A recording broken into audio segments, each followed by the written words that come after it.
और चलते हैं अजमेर, जहां पर राहुल गांधी मंच पर पहुंच चुके हैं। हमारे महबूब नेता आदरणीय राहुल गांधी जी का स्वागत करें। हमारे पार्टी के प्रत्याशी भाई रिजू झुंझुनवाला जी से आग्रह करूंगा कि वो माल्यार्पण करके हमारे आदरणीय कांग्रेस अध्यक्ष जी का स्वागत करें। जिला कांग्रेस कमेटी देहात के अध्यक्ष भूपेंद्र सिंह जी से आग्रह करूंगा कि वो हमारे लोकप्रिय मुख्यमंत्री आदरणीय अशोक गहलोत जी का स्वागत करें। शहर जिला कांग्रेस कमेटी के अध्यक्ष विजय जैन जी से आग्रह करूंगा कि वो हमारे प्रदेश अध्यक्ष आदरणीय सचिन पायलट साहब का स्वागत करें। हमारे मसूदा के विधायक आदरणीय राकेश पारीक जी से अनुरोध करूंगा कि वो हमारे नेता आदरणीय राहुल गांधी जी का स्वागत करें।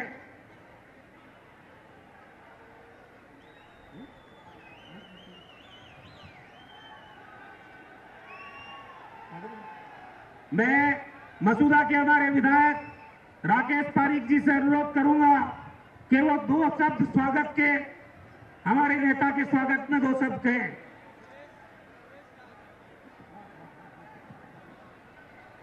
हमारे महबूब नेता अखिल भारतीय कांग्रेस कमेटी के अध्यक्ष आदरणीय राहुल गांधी जी, हमारे राजस्थान के मुख्यमंत्री आदरणीय अशोक गहलोत साहब, हमारे महबूब नेता पूर्व सांसद रहे प्रदेश कांग्रेस कमेटी के अध्यक्ष सचिन पायलट साहब, रामेश्वर डूंडी जी, रिजू झुंझुनवाला साहब, रघु शर्मा साहब, आदरणीय राहुल गांधी जी, ये मसूदा की धरती अजमेर संसदीय क्षेत्र पूरे का पूरा आपके स्वागत में आतुर है।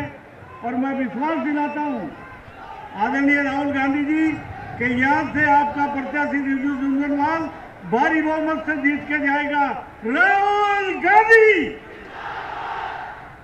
अब मैं हमारे लोकप्रिय प्रत्याशी रिजू झुंझुनवाला जी को आमंत्रित कर रहा हूं कि वो अपनी बात कहे। हमारे कांग्रेस के राष्ट्रीय अध्यक्ष आदरणीय श्री राहुल गांधी जी, हमारे राजस्थान के लोग। और अब चलते हैं धरियावद, जहां पर पूर्व सीएम वसुंधरा राजे पहुंची हुई हैं। वसुंधरा जी की बात को समझते हुए देश के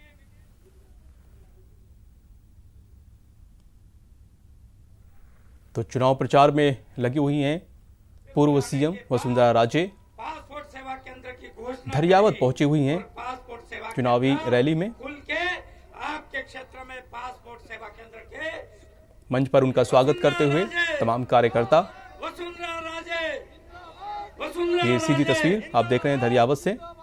केसरिया में हरा हरा, राजस्थान में वसुंधरा, केसरिया में हरा हरा, राजस्थान में वसुंधरा, केसरिया में हरा हरा, राजस्थान में वसुंधरा, केसरिया में हरा हरा, राजस्थान में वसुंधरा, वसुंधरा राजे जिंदाबाद जिंदाबाद, वसुंधरा राजे जिंदाबाद जिंदाबाद। आदरणीय एमएलए साहब स्वागत कर रहे हैं। आदरणीय भवर सिंह जी हमारे देहात के जिलाध्यक्ष जी, उदयपुर आदरणीय शर्मा जी हमारे प्रतापगढ़ के जिलाध्यक्ष स्वागत करेंगे। सभी हमारे जो प्रधान साहब और मंडल अध्यक्ष।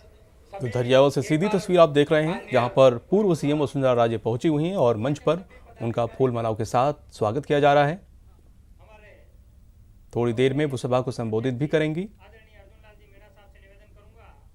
जहां पर डिप्टी सीएम सचिन पायलट सभा को संबोधित कर रहे हैं। आपकी मेहनत है कि आज कांग्रेस पार्टी की सरकार राजस्थान प्रदेश में है।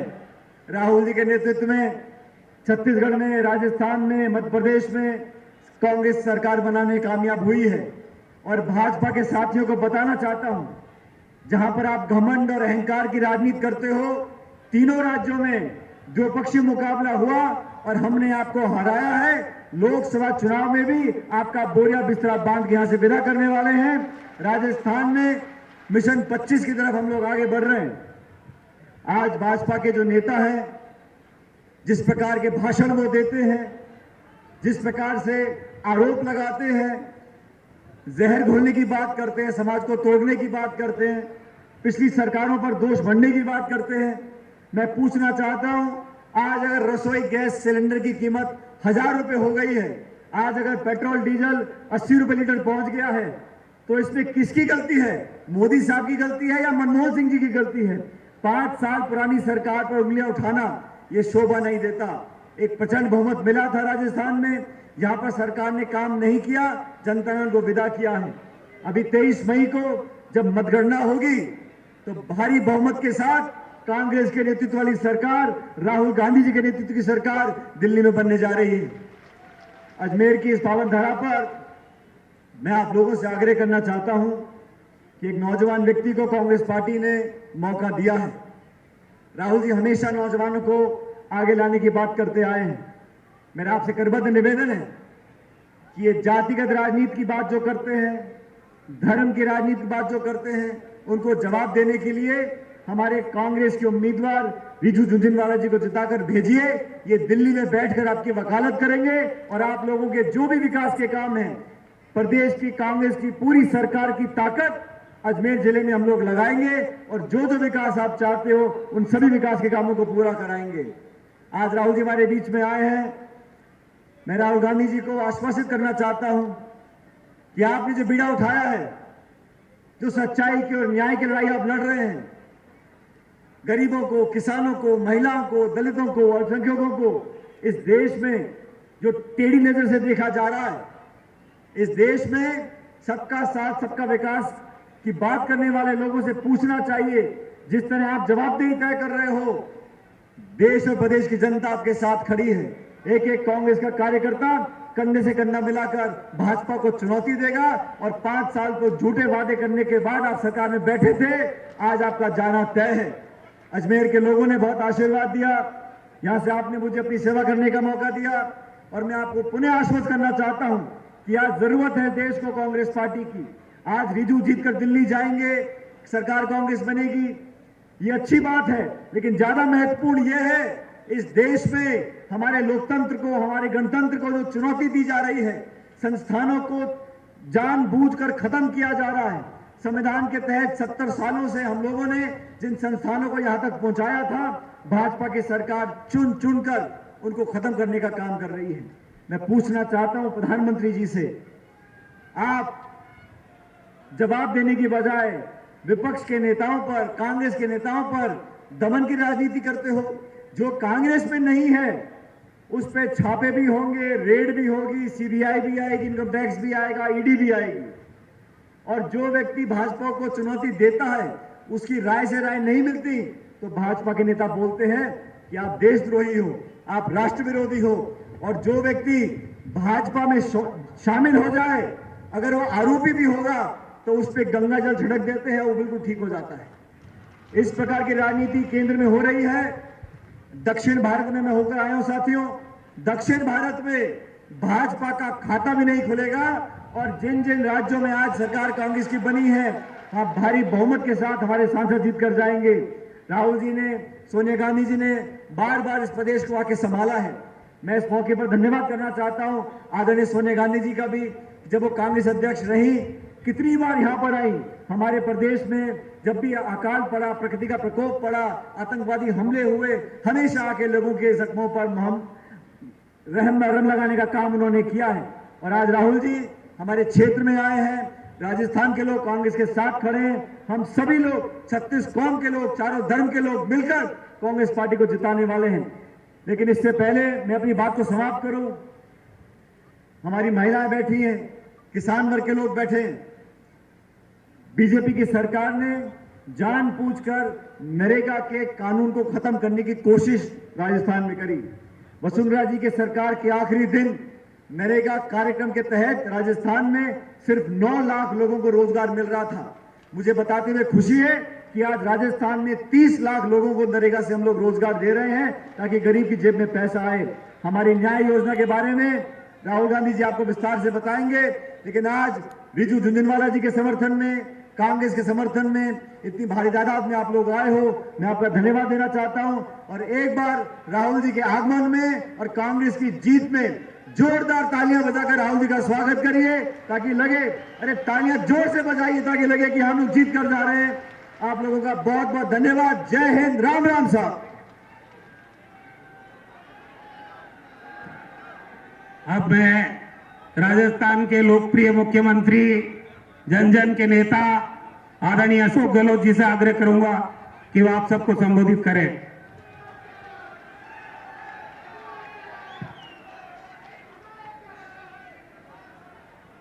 हमारे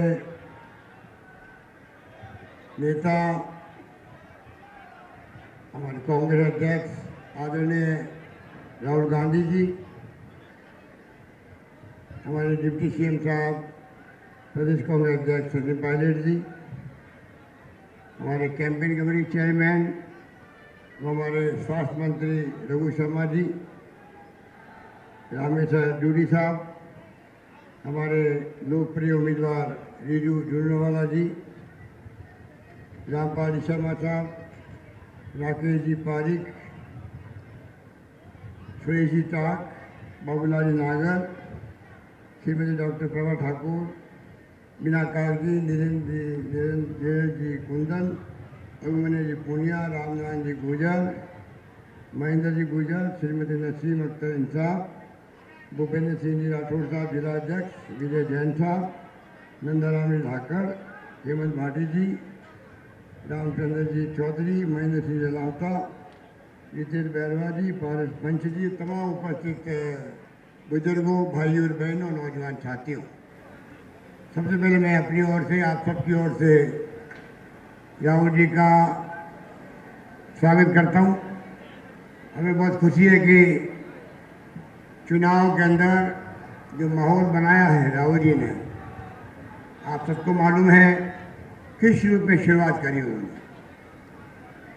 एजेंडा बेस कैसे लोकतंत्र में हम लोग चुनाव मैदान उतरे, जनता क्या चाहती है, क्या उनकी समस्याएं हैं, उस पर चर्चा करें, सब पार्टियां अपनी अपनी बात कहें।